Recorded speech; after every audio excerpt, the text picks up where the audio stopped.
JustOut stays in, the new writing initiative by JustOut Theatre. You are listening to Mrs. O'Connor's Flute, written by Suzan Young, directed by Rebecca McGreevy, performed by Becky Kershaw, and edited by Ben Wilson.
I knew I needed help when I heard the sound of Mrs. O'Connor's flute. I put her to bed and sure enough, 10 minutes later a buzzer went. 3 slow tones. That was Mrs. O'Connor.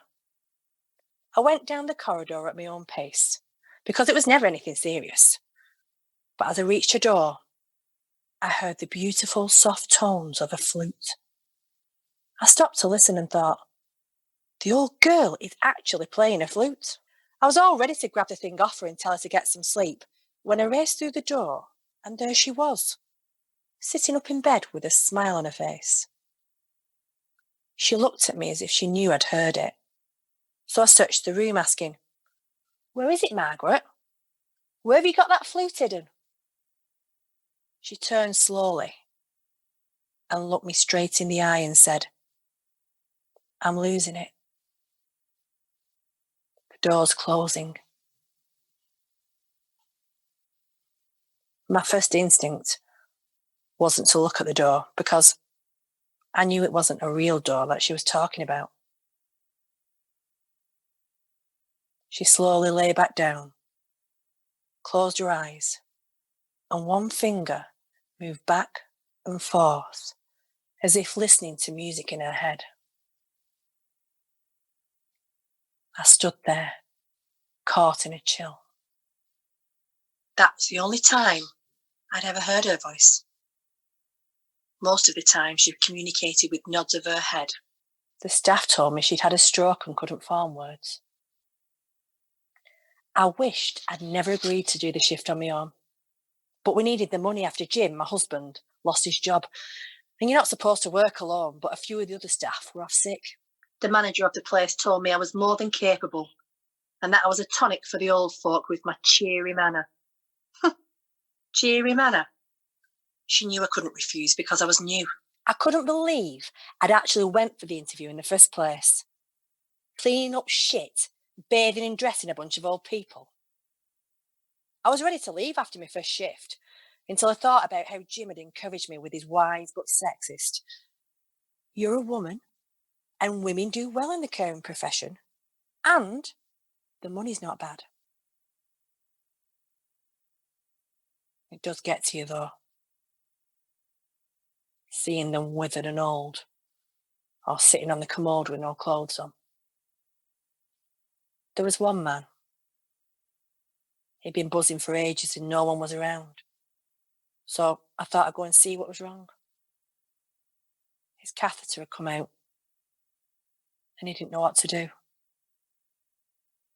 He was all wet and his trousers were around his ankles. Luckily, the visiting nurse swooped in and took charge.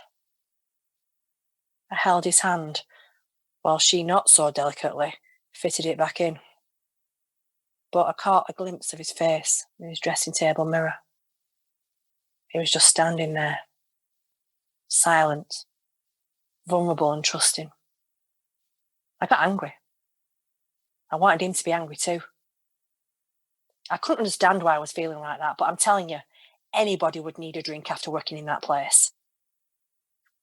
Mind you, I knew I shouldn't have been drinking on the job, but I just couldn't shut off anymore. I couldn't talk to Jim. Well, I could have, but if I did, I'd have told him everything. He was still struggling to find work, and we needed to pay the mortgage. Our daughter Millie was away at university, and for the first time in 18 years, it was just me and him. Neither of us had anything to say to one another. Things were concerning me more. Things I'd never been bothered about. Getting old and being alone. I'd watch the other women and see how they dealt with it. They sat around talking about the day's work, even when the shift had ended. Well, I said nothing. I'd buy a quarter bottle of gin and a bag of mints and drink on the job. The day after hearing Mrs. O'Connor's flute, I reported for work and was told she'd died in the night. I volunteered to help clean her room, and as I was going through her things, I found a pile of old newspaper cuttings hidden in the bottom of a suitcase. The headlines read, "Young British flutist, Margaret O'Connor, toast of London, Berlin, Paris, and New York." I gazed at the photograph and marvelled at how her immense talent was only matched by her beauty. I couldn't reconcile that this vibrant young woman in the photograph was the same grey, wizened and incredibly sad human being I bathed every time she wet the bed, the woman who could barely hold a spoon because her hands shook so badly. Yet at one time, her fingers must have danced nimbly over a flute. Margaret O'Connor was considered one of the most famous and greatest musicians in the world. She played for presidents, prime ministers, and royalty. Her albums had sold worldwide, and she'd dated a movie star. And yet, in all the time I worked there, not one person had visited her. Not family or friends. She just sat quietly, unable to talk, her bright blue eyes staring out from an old face. Had she still been in there, that young woman in the photograph? Beautiful in a gold sequin dress, holding a huge bunch of roses, standing next to a clearly enamoured Winston Churchill. I can only assume this was Margaret's proudest moment. I wonder what had happened between then and now. All that fame and talent and praise, gone. Evaporated. Margaret O'Connor had died penniless in an old people's home, and except for myself, she'd been alone. I picked up a velvet-lined case, and inside, untouched for decades, was Margaret's flute. I sat staring at it, felt ashamed. If I'd known, would I have treated her any differently? I felt a hand on my shoulder. One of the old dears had wandered into the room.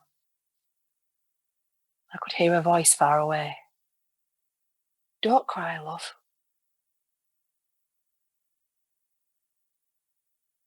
I don't remember making the call home, but I must have because Jim picked me up. I couldn't stop crying and ended up in hospital. Nervous exhaustion, they said. I'd been home a month when Jim got a manager's job for a supermarket chain, and Millie graduated with honours, and I'd stopped drinking.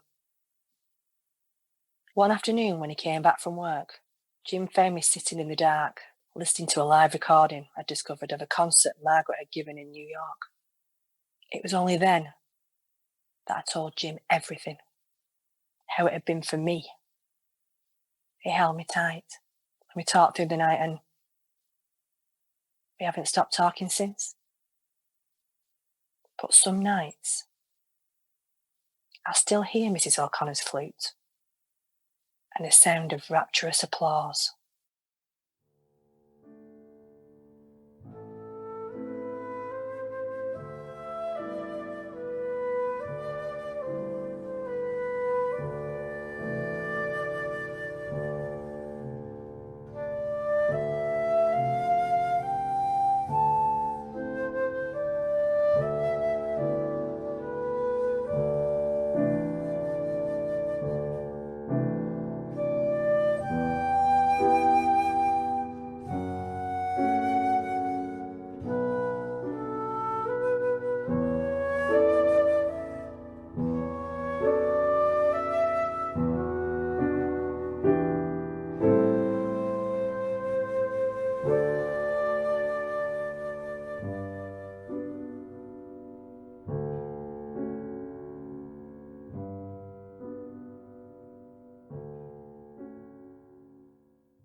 You've been listening to Mrs. O'Connor's Flute, written by Suzan Young, directed by Rebecca McGreevy, performed by Becky Kershaw, and edited by Ben Wilson.